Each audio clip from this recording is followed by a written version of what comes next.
Welcome to the Chronicles of Captain What? I am Matthew Smith, a master of all pixelated knowledge and pioneer of translation of mediums.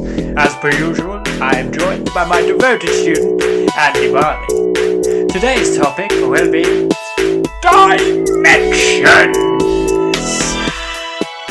Oh, I do love that word. It's so good. So, you're probably thinking, oh, why has he gone on to something so obscure and weird that we can't even make sense of, and yet this crazy lunatic is going to tell me how things are, or not are, or maybe are, or I don't really know are. So, let's start with the fun stuff, shall we? Start with basic dimensions, right? What is a dimension? Well, it's just a plane, isn't it? It's just a plane of existence for something. Two-dimensional is something that is flat, doesn't exist in the Y dimension. Something that only exists in two of the many that we know of. There's probably more than four, but we don't know, because it's weird to think about. 3D, well, that's just lots and lots and lots of 2Ds, isn't it? It's like if you took a piece of wood that was 1 mil thick, or even barely noticeably thick, 2D would still have to have something, wouldn't it? It would still have to be something.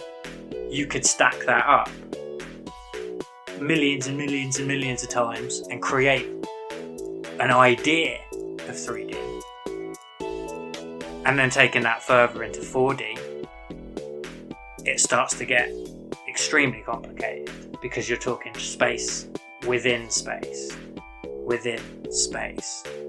So I may be sitting here on a chair, but there could already be someone sitting on this chair in 4D, and I'm occupying the same space, because we see space different. Getting weird, isn't it? Told you this would be fun. So, let's take what we know about dimensions in the most basic sense. We all know what 2D is. We all know what 3D should be. We can all draw cubes as opposed to squares and things like that. And we've discussed the concept of 4D, albeit briefly, with space within space. There isn't suddenly a competition anymore. It becomes a bit odd. But there's also the idea of things like parallel dimensions, multi-dimensional theory. The idea that it ain't just as simple as perspective or things like that. It ain't just as straightforward as what you see is what actually is, because you might actually see differently to how you believe you see. I said before about the 2D thing and the 3D. You don't see in 3D. That's bullshit. It's a lie. Do you know how I know? Science. But also because of the whole 2D layered things and things. We can't, you know, when you take a picture with your phone and you sort of pan around and it takes lots and lots of pictures and then pieces them together to create a wide panoramic or perhaps a 3-dimensional image in a way, like a shape or a thing. That's what your eyes do every day. You see lots and lots and lots and lots and lots and lots of layers of different things and different stuff, and then you piece them together. That's why you have strange blips in your vision sometimes, you know. You might know something is not suspended in the air because it's physically impossible, but you can't see the point at which it contacts the wall behind it. So you just assume there's something there. Yeah, we're getting weird. Are you still with me? Cool. So, let's think about perception, because this is my favourite part of the whole topic. If we see in one way, but we tell ourselves we see in another way, does that influence our perception of things? Is what is real actually real, or have we created a reality based on what we know?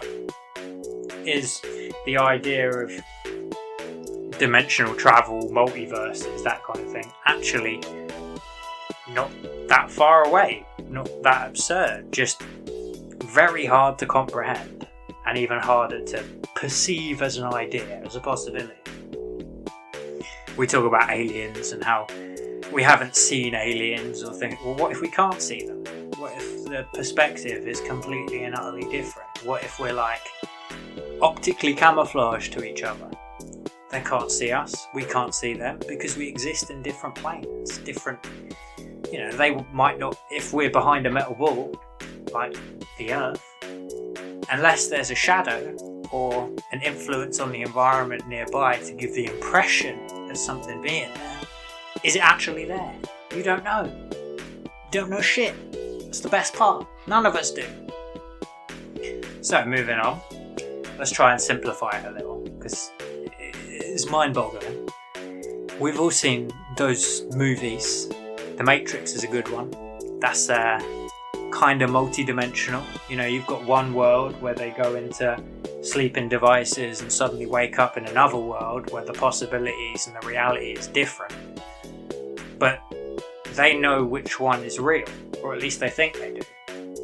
So it becomes easier for them to manage those two dimensions. In reality, they're both real. Hence why if they die in the Matrix, they die in reality. The whole going back to evolution, simulating something and actually having something aren't that different in terms of reaction, in terms of what you would do. So, The Matrix is one of my favourites there. Inception as well, the way it starts to bend reality. You get dreams within dreams, within dreams, within dreams. That's crazy for a start, but not crazy. If you were to close your eyes and imagine somewhere, dream. If you were to then, in your dream, close your eyes and imagine somewhere different, not that far-fetched, is it? It just becomes a bit hard to process. Doing that millions of times is not impossible. Difficult. It would be hard to stay at that level without necessarily flipping back up to, wait, what? No, I was by an ocean. But that's perception, isn't it? If you perceive what it actually is, then it actually is. If you don't, then it's what you perceive it as. Finally, if we see reality differently, if there is a perception issue, how on earth do we know? How do we...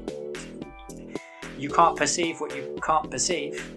You can't see what you can't see. You can't understand what you believe to be impossible, because all of those things are ridiculous, preposterous, unimaginable, inconceivable. All of the, good, sciencey words that they say, do this, not a chance. Those kind of, I'm on it. I love it. So, dimensions. Yes, it's complicated. Yes, it's weird. Yes, I can draw a square. Yes, I can try and draw a cube. Representation. But how does that affect how I see things? What do you think, Mr. Barley? Are you influenced in any way by the square or the cube? This one's going to get a bit messed up, innit?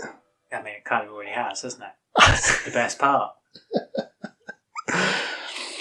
Go on, what have you learned? Well, I'm not summarising things yet. No, I know. I just wanted to see if your brain exploded. Okay. So,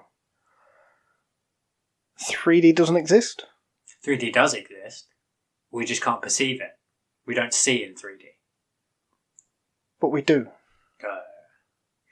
We see a representation of 3 dimensions based on multiple layers of 2 dimensions. But can't you say that we see a representation of everything? Yeah. That can just... I mean, all of our senses are representations. That comes back to that crazy German dude, I can't remember his name, who basically bought a kid. He bought a baby. That's a bit weird. This was in the 50s, I think. He bought a baby in America. He was German, but he lived in America. He bought a baby and he raised this child in a basement and taught him wrong. Yeah. So he basically taught him red is green, up is down, and things like that. That's conditioning. That's psychological. But I imagine... Yeah, he was a psychologist. He was a fucking nutter. When that kid came out and was suddenly like, oh, everything I know is wrong, his reality probably collapsed. Like, not in a nice way, but like do I just apply the opposite, or is it so wrong I have to relearn everything? Are there rules to my lack of knowledge? Yeah. Because rules are what the main part is, isn't it?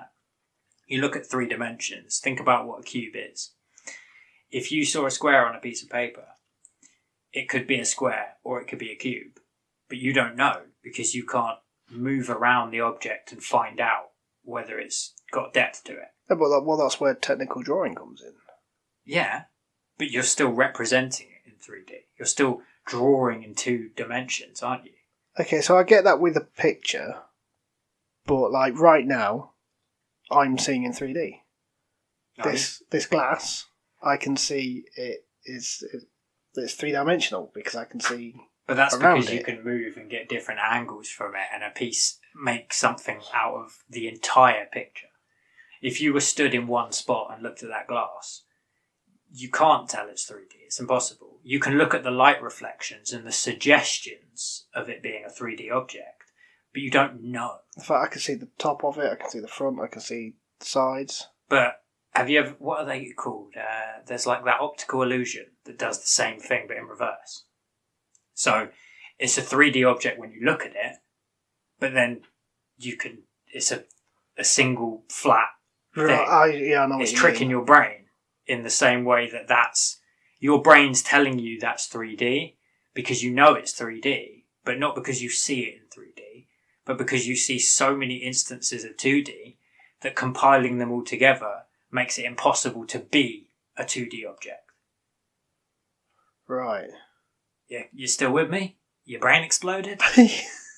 What's left of it, yeah. Yeah, I mean, if like I said about the whole square on a piece of paper, until you can take that square out of the piece of paper and sort of pick it up and move it around, you have no idea what dimension it's in.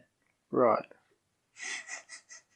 In the same way how 4-dimensional occupies the same space. Yeah. So it becomes even harder. Let's talk about that. So the whole squares within squares so within squares. You're in 3D, somebody else is in 4D, and you're occupying the same space. Potentially, yeah.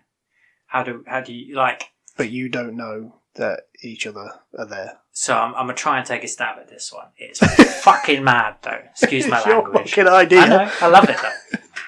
So, say for example, let's look at the Matrix, right? I know it's parallel, but at the same time, if you imagine that parallel universes are the same but slightly different, right? But is the Matrix a parallel universe or alternate dimension? It's kind of, but it's also not. Because the Matrix is created by the AI.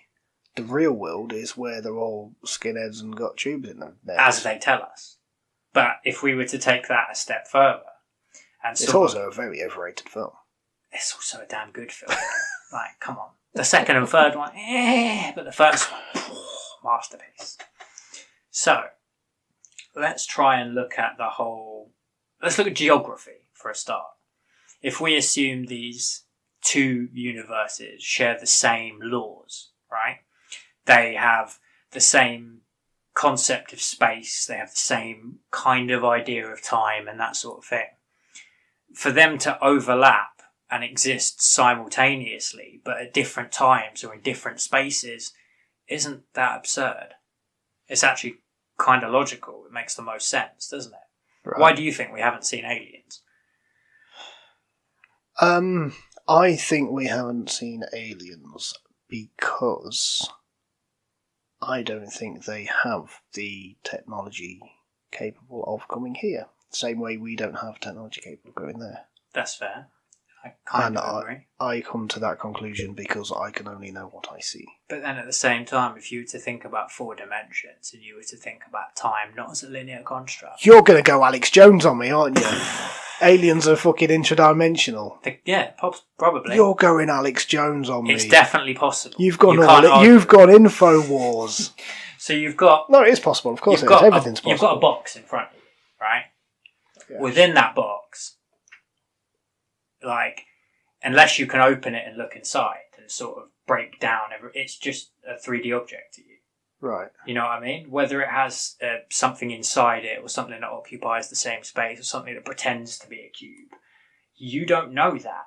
You can't determine that as a factual thing until you commence the analysis, that sort of thing. In the same way Schrodinger's cat works. Something being alive and dead at the same time is ridiculous. But it's not, because you don't know, and until you apply the measuring factor, and it decides one of those two courses, it's both. It's in a superposition. So you're suddenly like, well, if I can't say the cat's alive, and I can't say the cat's dead, but it's not in a state I don't understand, it has to be both of these things, even though they're conflicting. So where you're sat right now, it's entirely possible that another version of you in another dimension, might be you, might not be you, you won't know, is sat in the same spot, in the same space, in the same mindset, somewhere else, but not somewhere else, just in a different perception. You can't interact, so how would you know? Yeah, okay. This brings me to probably my favourite film that's all about like parallel universes and alternate dimensions. Do you know what I'm about to say? No. Sliding Doors. Oh, blimey. That's going. Wait, I might remember it. It's been a while. Go on. I believe it's Gwyneth Paltrow, if I remember correctly, and John Hannah. It's actually a romantic comedy. Alright. So, the Sliding Doors, and it's actually, like, there's actually a theory that's, like, called the Sliding Doors theory because of this film. But the sliding doors in the title are all about the doors on a tube train. Mm-hmm. So she basically plays this person. She's running late for work, and she gets to the tube, and she just misses the train as the doors close. Right, and then she goes back to her house because she's got a phone at work. Obviously, this was the days before mobile phones, so she's got to go and sort everything out. And she goes back and she finds her boyfriend cheating on her, gets rid of him, and she has this horrible life. But at the same time that film's playing, there's a different side where she makes the train and she gets there on time, and both storylines are playing out together. So in one of them, she obviously leaves the guy that's cheating on her. She meets John Hannah. She has this amazing, beautiful relationship and this great time and all this. That's where we get to more multiverse. Yeah, well, that's it. That's later. And spoiler alert: she died at the end. Oh.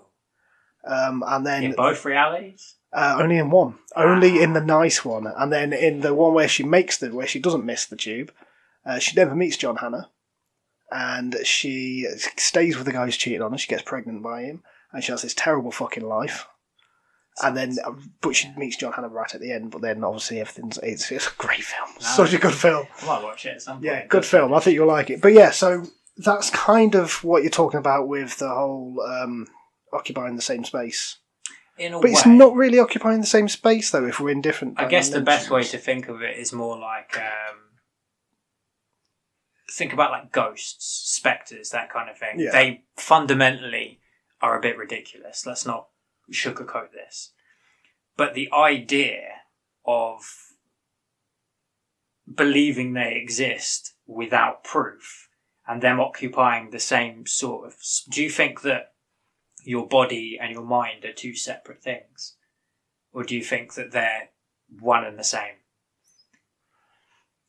Is this really a question you want to ask an occultist? A little bit. I mean, duality is kind of a... I mean, I find it really difficult in terms of figuring it out for sure, but at the same time, it seems to make more sense that there are more than less. Okay, the way I see it is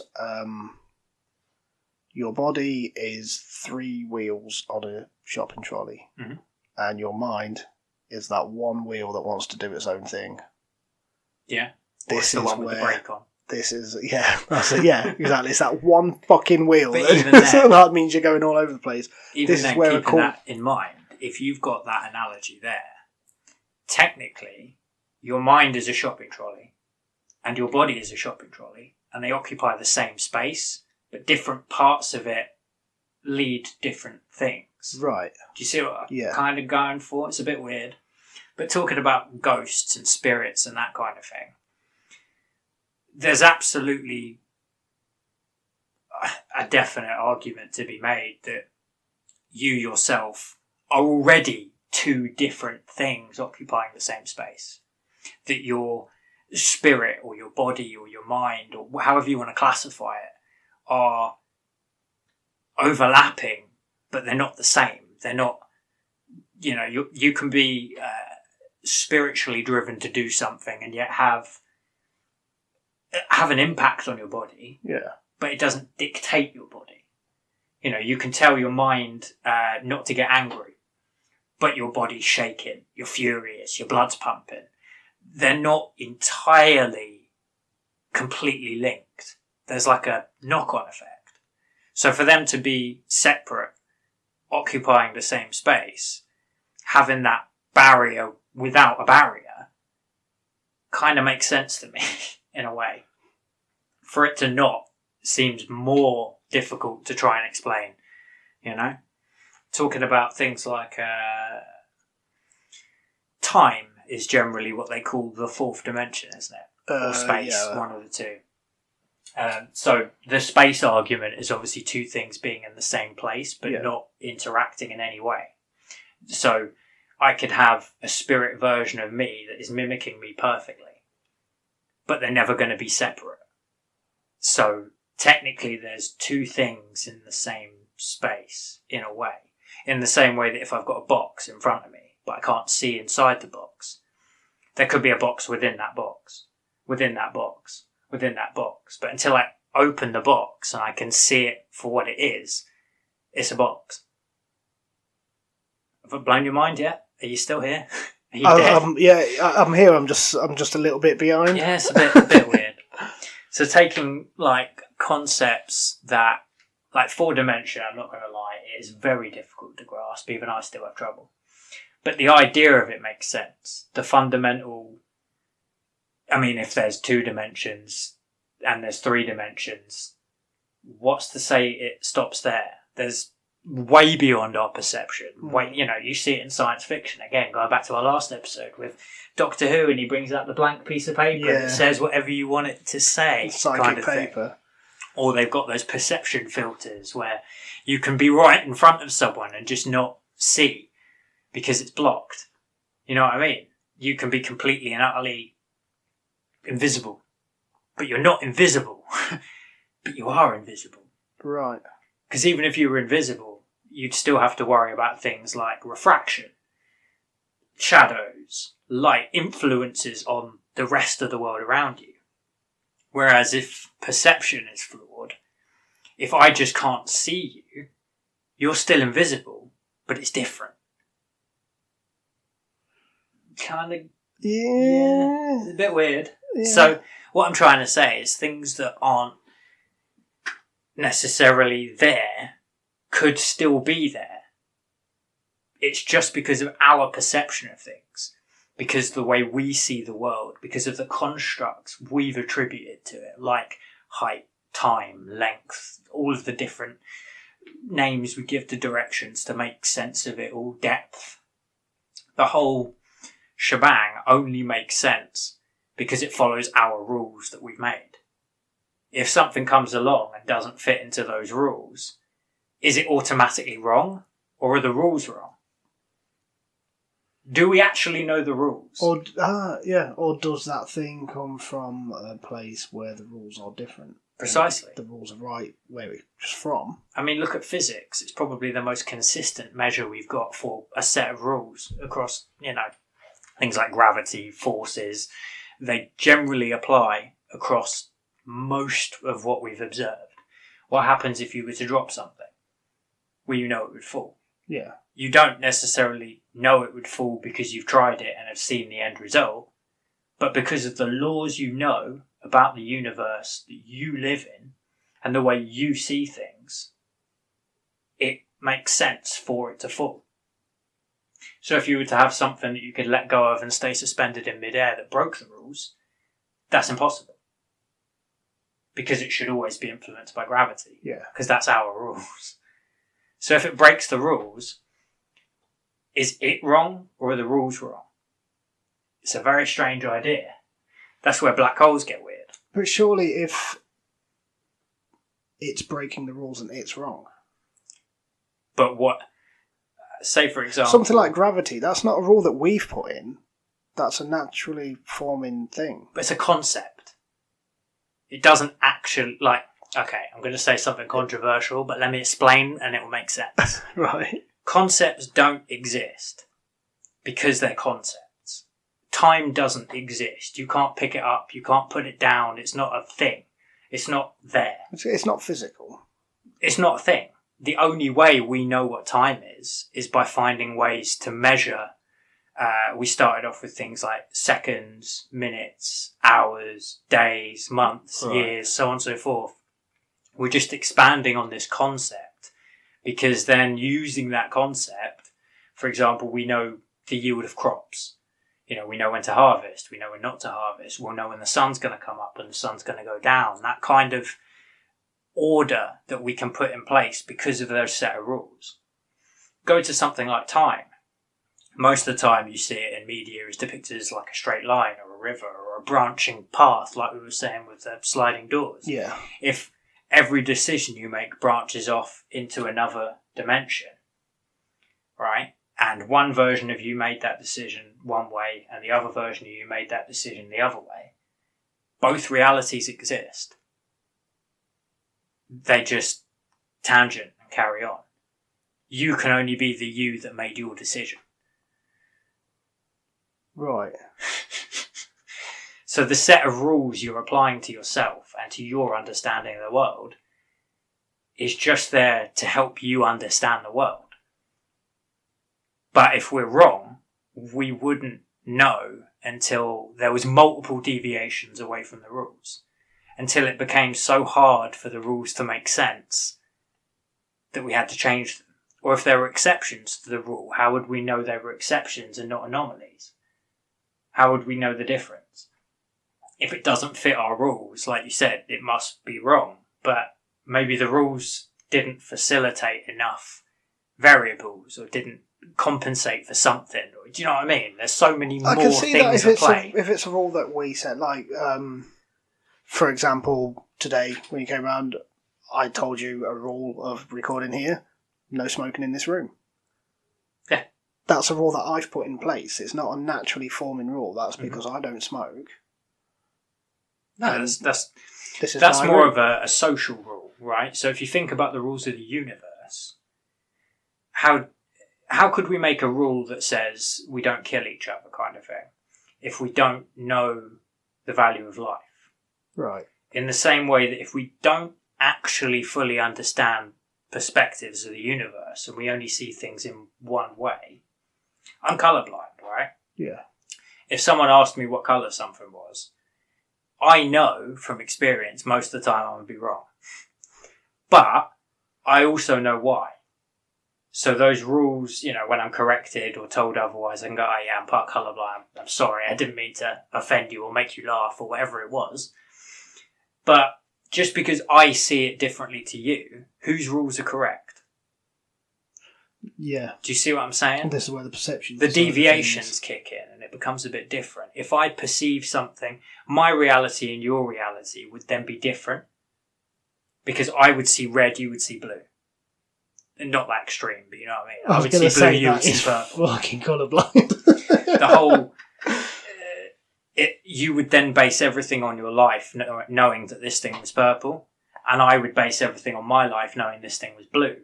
So two sets of rules would actually be born that would have overlapping parameters, but they wouldn't necessarily work together because at some point you would have to come back to the question that started it. Kind of like the atheist morality problem. Do you know about this? I don't know. It sounds interesting though. Yeah, this is right up your street, actually. But so there's a bunch of religious people, mainly Christians, who believe that atheists cannot have morals because morals come from religion. Because they come from the rules that are set by their God. So if you do not believe in any God, you cannot be moral. I think morals are there for the sake of survival, the sake of society. Of course, yeah. You know, that's why it's nothing to do with God knowing what right and wrong is. It's whether you're going to be punished for something by society. But that's the thing. So for an atheist, Do you class yourself as an atheist, or you? I don't really class myself as anything. I don't believe in any particular higher beings or gods. But to say that I knew enough to call myself atheist would also be a bit silly. You know what I mean? Yeah, so I technically, I suppose I'll be an atheist agnostic. I'm more atheist than religious in that I value science over faith. Yeah. I guess. So as an atheist, so you've got an atheist and you've got a Christian, okay, and they both have that moral of do not kill. Mm-hmm. Okay, the atheist, that moral comes from, as you said, it's survival. It's about what's best for the tribe. Mm-hmm.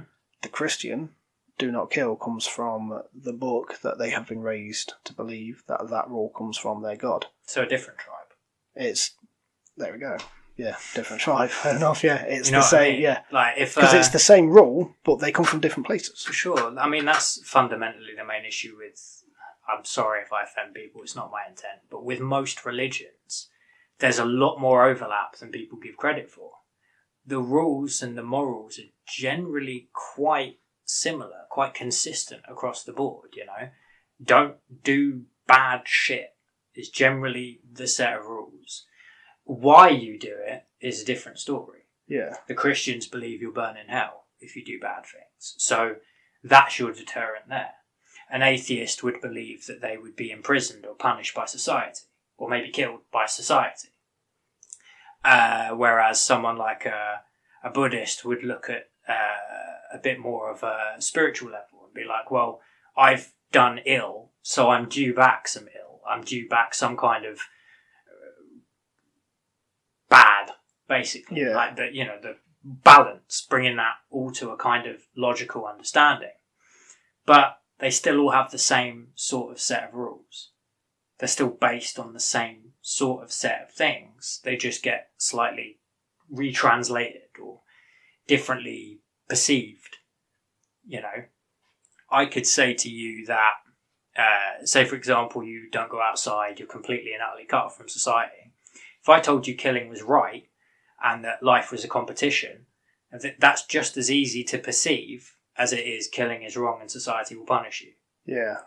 But it's because we're part of society, because we can look at the opinions of a lot of people and we can get a general consensus and we can actually discuss these things, that we can go, no, actually, I wouldn't want to be killed.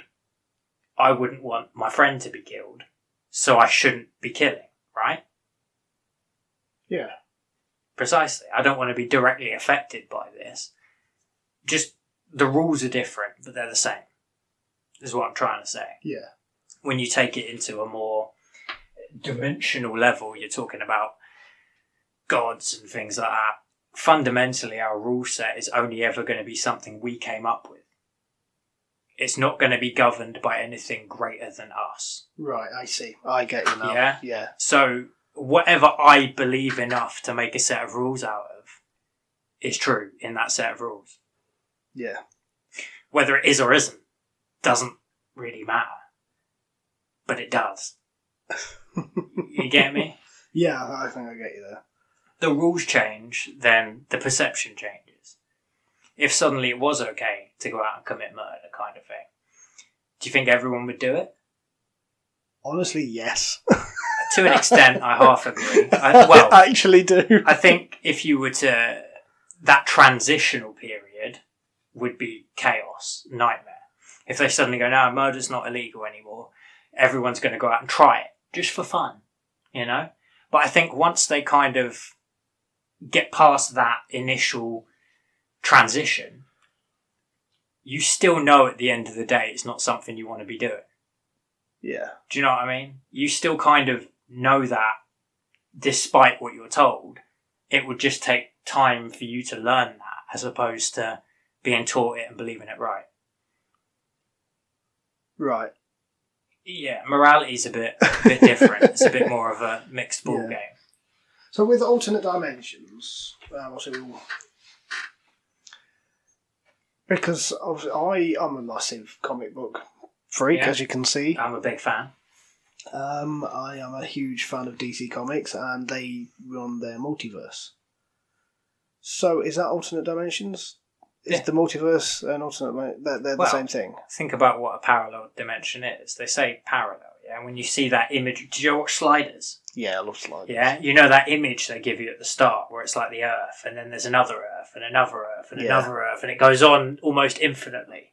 We can't see all those Earths. Your perception is limited to just one reality. Do you think we will ever be able to go to a different dimension? I think that's a bit of a...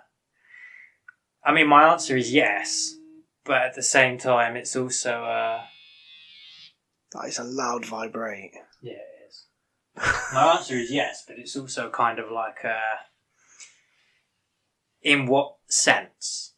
Do you know what I mean? Like, say, for example, we found a way to...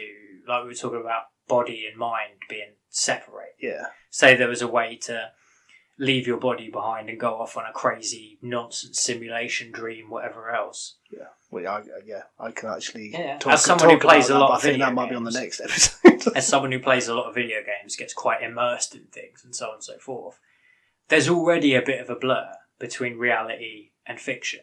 You have to tell yourself, no, that's not real. No, that was a film. That was a video game. You know, you can be watching something and be absolutely bawling your eyes out because someone's going through a horrible thing. That's not real, but it's still perceived. You're still looking at it like, actually, that's not my reality. That's possible though. It's still something. It's still a thing. Right. When you think back to making different decisions and taking different tangents and so on and so forth, you still reflect on the other, what could have been, you know, the what might have been or what could have happened and the so on and so forth. And it becomes kind of a, well, if there's so much to each decision, if there's so much weight to it, why is it not possible that they both happen, like Schrodinger's cat, and you only see the one you chose to accept? Yeah? Yeah. So because I measured the box and I found out the cat was alive, I only ever had to deal with that path. The cat being dead is something I might think about, but anything beyond that, anything actually along the path, who knows? That could have set a butterfly effect in motion that ended up destroying civilization. Yeah. I'm never going to perceive that, though. That's another great alternate reality film, actually, with Butterfly Effect. Oh, yeah, it's weird. With the original ending. Not the American ending, the original ending. I don't remember which is which. I just remember they're both really... Well, there's three endings. There's the one where he goes back to being a baby. Where and, like, chokes himself with in the womb. umbilical. That's the original ending, but Right. The American audience didn't like that ending, so they made a different one. Oh. And then the third ending, I can't remember what the third ending was, but yeah. But that's such a great ending to it. No, it's madness. It gets a bit...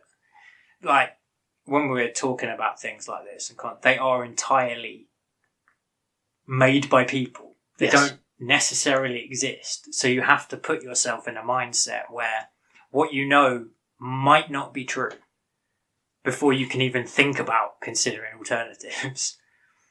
So if you think to yourself, actually, it's entirely possible for me to be convinced this looks like an orange, smells like an orange, tastes like an orange, does what an orange would do, but it isn't an orange.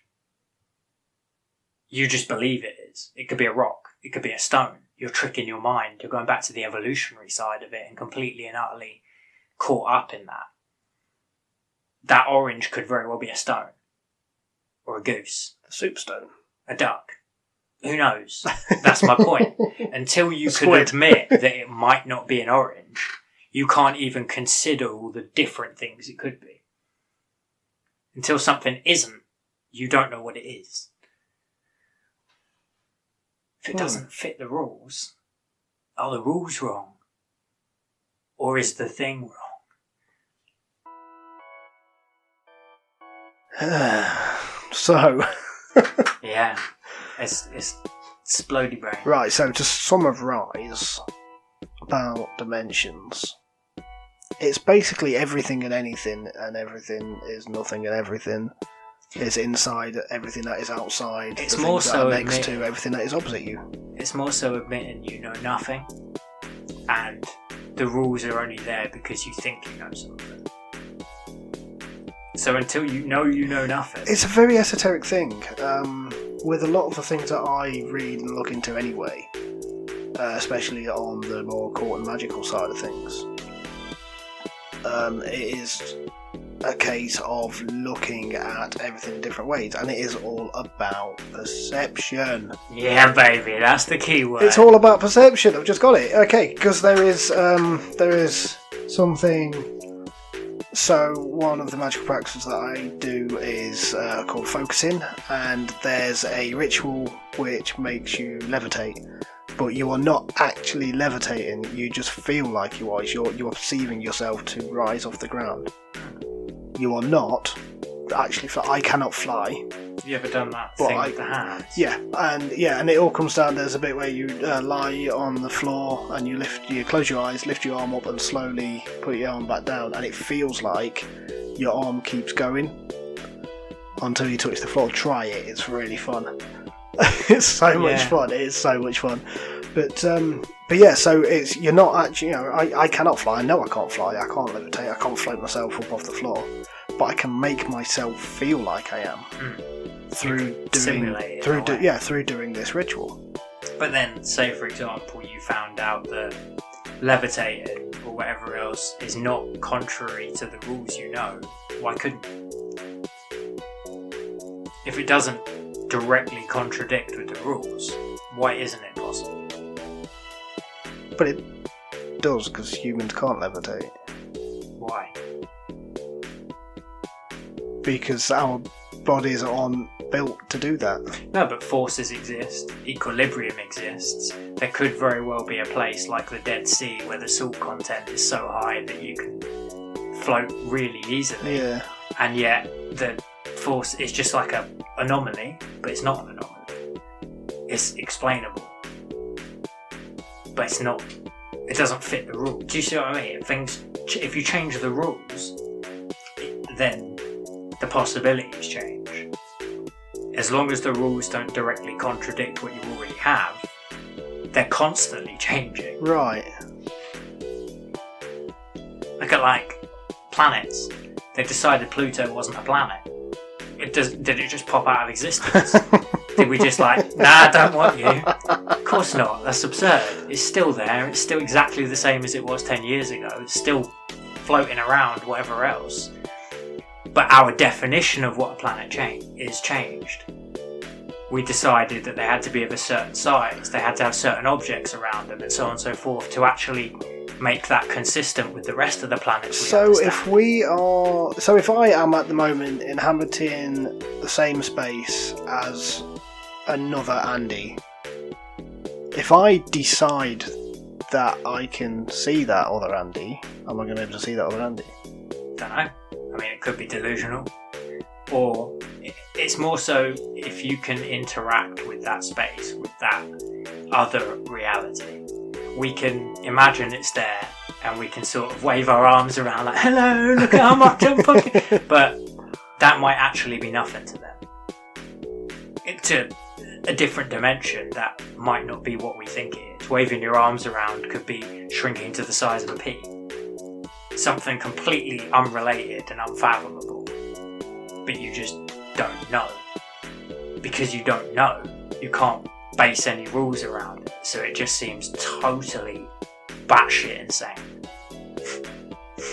And when it comes to the 4 dimensions that we know, we aren't experiencing those dimensions, but we are perceiving them. Yeah. It's a perception based on the information we do have, like a compilation, like a memory. This wine glass is not 3D. No, it is 3D. But you don't see it. I'm not seeing it as 3D, even though I am. You would have to see. So if you were to pick up the wine glass and hold it in front of you, which I am, without moving it or anything like that, there's no proof that's a three-dimensional object until you move it and you can see all of the angles and get a big. Well, yeah, I mean, if I'm looking at it straight on, then yeah, it looks 2D. But when I put it down there, because I'm not looking at it straight on, I can see different dimensions. Implications of 3 dimensions, basically. It's implying it. Look at the edge of the glass, you can see the reflection of the light. Yeah. If that was totally still and static, that reflection of light could be just a mark on the glass or something like that. But because you can perceive everything around the glass, you can perceive the environment the glass is in, you actually know what the glass is, the 3D object. I know what the glass is. It's empty. Oh yeah, it is. I mean, you should probably do something about that. I probably will. But yeah, it is perception. It's down to what you see versus what you think you see. Yeah. And what you can't see. Which we can't see sound, can we? No. But we know sound is there. We know sound waves are a thing. Yeah.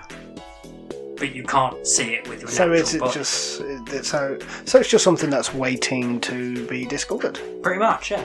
You're waiting to define it. You're waiting for it to make sense, basically, to fit a certain paradigm, so you can define it. You can tell it what it is and isn't.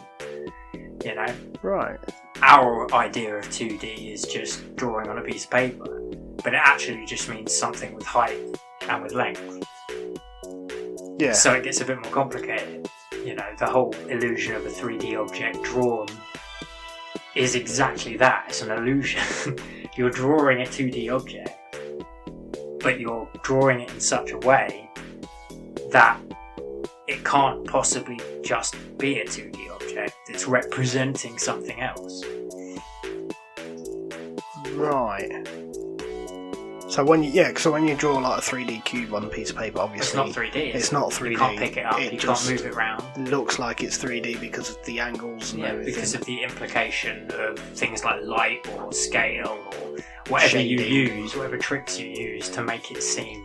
Yeah. It's like so that picture that's behind me, that looks 3D because I know it was 3D because I was there, because I'm in that picture.